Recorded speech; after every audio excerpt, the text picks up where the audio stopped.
మొన్న పవన్ కళ్యాణ్ ఇంటికి వచ్చినప్పుడు ఒక మాట అన్నాడు, అన్నయ్య నీకు ఒక మాట అనేవాడికి గుర్తుందా అని. ఏమన్నానరా, మన ఇంట్లో ఇంతమంది మీరందరూ ఉన్నందుకు, నాకు ఈ అవకాశం భగవంతుడు ఇచ్చినందుకు ఇది నాతో ఆగిపోకూడదు. ఒక రాజ్ కపూర్ ఫ్యామిలీలో ఎంతమంది ఎలా ఉన్నారో ఆ రకంగా మరొక రాజ్ కపూర్ ఫ్యామిలీ మన మెగా ఫ్యామిలీ అవ్వాలి అని నువ్వు చెప్పావు. ఈ రోజున చూస్తుంటే తలుచుకుంటే నీ మాట ప్రభావం, నీ మాట మంత్రంగా ఈరోజు పనిచేసి మన ఫ్యామిలీలో ఇంతమంది 9 ఉన్నావు, 10 మంది దాకా ఉన్నావు అంటే కనుక నీ మాట పవర్. ఎందుకంటే నువ్వు చాలా నిష్కల్మషంగా అంటావు, అనేదో కన్విక్షన్తో అంటావు, అందులో ఎలాంటి పొల్యూషన్ ఉండదు కాబట్టి దానికి బలం ఎక్కువ అన్నయ్య. మంచి మనసుతో అంటావు, పాజిటివ్తో అంటావు అని కళ్యాణ్ బాబు అంటే అవును కదా అనుకున్నా. తెలియకుండా అదే ఒక పత్రిక కపూర్ ఫ్యామిలీ ఆఫ్ సౌత్ అంటూ మా గురించి ప్రస్తావించినప్పుడు, భగవంతుడా, ఇది మా గొప్పతనం కాదు, నువ్వు ఈ ప్రజలు, నా అభిమానులు, ఈ ప్రేక్షకులు మమ్మల్ని ఆదరించారు కాబట్టి మేము ఈ స్థాయిలో ఉన్నాము. అనుకున్నది ఆ రకంగా సాధించగలిగాము అనిపిస్తుంది. ఒక అద్భుతమైనటువంటి సౌధం, ఒక బిల్డింగ్ కట్టాలంటే స్లాబ్ వేస్తాం. ఆ స్లాబ్ వేసినప్పుడు ఆ వేసిన ఒక్కరోజు వర్షం పడకుండా ఉంటే బాగుండు, అది దాని నీరు తగలకుండా ఉంటే బాగుండు, అన్ని రకాల కేర్లు తీసుకుని వెదర్ రిపోర్ట్ కూడా తీసుకుని మనం స్లాబ్ వేస్తాం. ఆ స్లాబ్ వేసిన 24 hours తర్వాత దాన్ని నీరు పడితే గనక లోపల మొత్తం అది పాడైపోతుంది. అలాంటి స్లాబ్ ఆ తర్వాత క్యూరింగ్ చేయడం కోసంగా అదే వాటర్ తోటి మనం క్యూర్ చేస్తాం మనం. అప్పుడు ఆ వాటర్ దాన్ని స్ట్రెంగ్త్కి బలమేస్తుంది తప్ప అది కూలిపోవడానికో ఇదే పాడైపోవడానికో దోహదపడదు. అంటే మనం మానసికంగా గట్టిపడినప్పుడు ఏ నెగిటివిటీ అయినా సరే మనం ఏమీ చేయలేదు. అంటే ఇంకొక ఉదాహరణ చెప్పాల్సి వస్తే కనుక, ఒక పెరుగు తోడుకుంటున్నప్పుడు ఆ ప్రాసెస్లో ఒక చిన్న ఉప్పు బెళ్ళ పడ్డా లేదు ఒక నిమ్మకాయ రసం అందులో పడ్డా సరే మొత్తం విరిగిపోతుంది. అదే పెరుగు గట్టిపడిన తర్వాత దాంట్లో అదే నిమ్మకాయ, అదే ఉప్పు వేస్తే ఆ రుచే వేరు. అందుకని మనం ఆ యొక్క ప్రాసెస్లో ఉన్నప్పుడు, అది సాధించాలనే మన పట్టుదలతో ఉన్నప్పుడు ఎలాంటి నెగిటివిటీ ఉండకూడదు. నీ మనసునే నమ్ముకోవాలి. నీ ఎయిమే నీకు మెయిన్. కళ్ళ గంతలు కట్టిన గుర్రంలాగా నీ ఎయిమ్ వైపు నువ్వు సాధించుకుంటూ దాన్ని ఏమైనా సరే నా వశం చేసుకోవాలన్న పట్టుదలతో వెళ్తూ ఉండాలి. వెళ్ళేవాడి కష్టాన్ని నమ్ముకోవాలి, పర్సివరెన్స్ నమ్ముకోవాలి, డెడికేషన్తో ఉండాలి. ఆ రకంగా నేను నిజం చెప్తున్నాను, నేను ఎప్పుడు ఎక్కడ ఏ చెడు అలవాట్లకు కానీ, ఎక్కడ ఏ వయసెస్ కానీ, వ్యసనాలు కానీ లోను కాకుండా ఆంజనేయ స్వామి అనేవాడు నా ధ్యేయం. నాకు సినిమాలో నెంబర్ 1 అవ్వాలన్నది ఒకటే ధ్యేయం. ఆ రకంగా ముందుకుంటూ వెళుతూ వస్తూ ఉండేవాడిని. ఈ లోపల అవమానాలు జరగకపోలేదు, ఎన్నో డిసప్పాయింట్మెంట్ జరగకపోలేదు. అయితే అప్పట్లో నాది బాగా గట్టిపడినటువంటి కాంక్రీట్ స్లాబ్, బాగా గట్టిపడినటువంటి పెరుగులాగా అయ్యాను కాబట్టి ఇవేమీ నాకు లేవు. వీటిని నాకు అనుకూలంగా మలుచుకున్నాను. ఒక గ్రద్ద పైకి ఎగురుతున్నప్పుడు తన స్వశక్తితోటి పైకి ఎదగదు. కొంతవరకు ఎగిరిన తర్వాత అక్కడ ఉండేటటువంటి గాలి పవనాలని అదును చూసుకుని వాటిలోకి ఎంటర్ అయ్యి ఆ యొక్క కరెంట్స్తో అది ఇంకొంచెం హైట్కి వెళ్తుంది. అందుకని నాకున్న పరిస్థితులు నాకు అనుకూలంగా మార్చుకుని నేను పైకి వెళ్తూనే వచ్చాను తప్ప ఎప్పుడు కిందకి పడలేదు. ఈ రోజుకి పడలేదు. సినిమా ఇండస్ట్రీకి అంత ఇదిగా ఉన్నానంటే నాకు నేనుగా ఏర్పరచుకున్నటువంటి, నాకు నేనుగా చూసిన ఫిలాసఫీ తోటి ఆ యొక్క దీంతో ముందుకు వెళ్తూనే వచ్చాను. అంటే చాలాసార్లు చెప్పాలంటే ఎన్నో డిసప్పాయింటింగ్ జరిగింది నాకు. అంటే ఒక సినిమాలో నన్ను బుక్ చేసి మహానటుడు రామారావు గారితో అప్పట్లో ఒక సినిమా చేశాను, తిరుగులేని మనిషి అని. దేవి ప్రసాద్ గారు ప్రొడ్యూసర్. అందులో నేను, ఫటాఫట్ జయలక్ష్మి, ఆయన, రతి అగ్నిహోత్రి చేశారు రామారావు గారితో. ఆ సినిమాలు చాలా బాగా చేశాను. రామారావు గారి పక్కన మరొక హీరోగా నాకు అవకాశం వచ్చింది. అంతా ఎర్లీ స్టేజ్లోనే అనుకుంటాను. నాకు ఆ సినిమా ఫెయిల్ అయింది. ఆ తర్వాత మళ్ళీ అదే రామారావు గారితో మళ్ళీ సినిమా చేసే అవకాశం వచ్చింది ఒక దిగ్దర్శకులతోటి.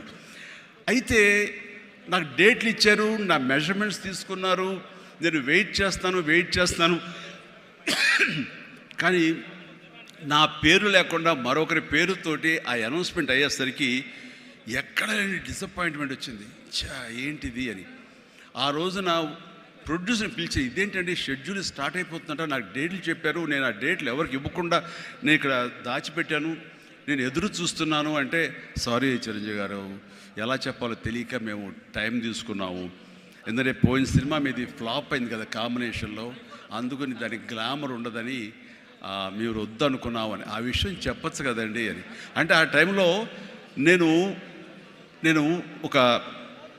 నాతో సినిమా చేస్తే సినిమా ఫెయిల్ అవుతుందని ఒక బ్యాడ్ ఇది నా మీద స్ప్రెడ్ అయ్యే అవకాశాలు ఉన్నాయి.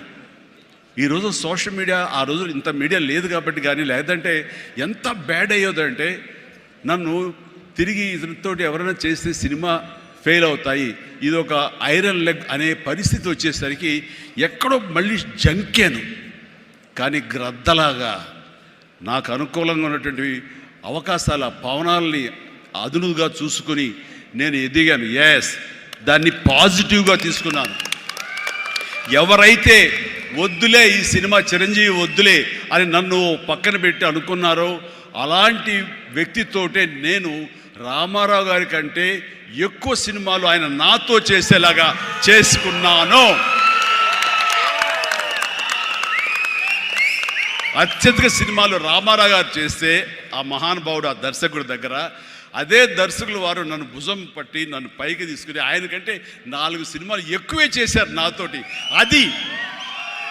అది పరిస్థితుల్ని మనకు అనుకూలంగా మలుచుకోవటం, మార్చుకోవటం, తద్వారా మనం ఇంకొంచెం పైకి వెళ్ళటం అనేది.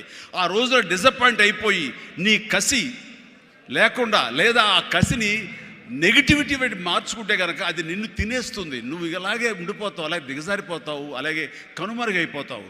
అలా కాదు, మనం ఎదురు తిరగాలి, పరిస్థితులు మనం అనుకూలంగా మార్చుకోవాలి. అందునే గ్రద్ద ఫిలాసఫీ నాకు ఫిలాసఫీ. అండ్ ఎదిగాను, పైకి వెళ్తూ వచ్చాను. ఆయన దగ్గరే నా రికార్డులు ఉన్నాయి.